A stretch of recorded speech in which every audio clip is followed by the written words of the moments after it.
I'm restarting my life at 31. Ang weird, no? Are you also in your 30s and parang nagsisimula ako ulit from zero? Same. Pareho tayo. I'm literally restarting my life, my whole life at 31. And honestly, hindi ko expect na ganito yung magiging reality ko. Kasi I started working at the age of 19.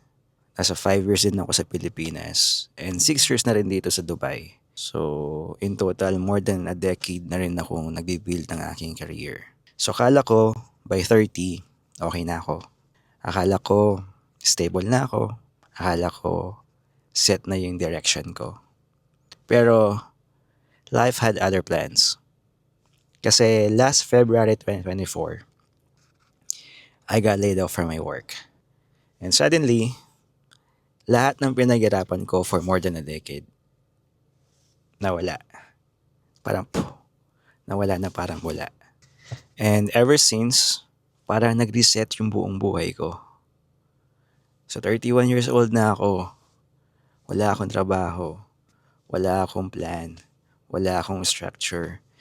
And ito ko, just me, trying to survive and figure things out. And I realized something, na ang dami sa atin in our late 20s or 30s na secretly restarting their lives too. Hindi lang ako. Hindi lang ikaw. So if you're watching this and you're also restarting in your 30s, if you feel lost, behind, confused, and or starting from zero, huwag ka mag-alala. Pareho tayo. And this is my journey. So follow me as I rebuild my life at 31.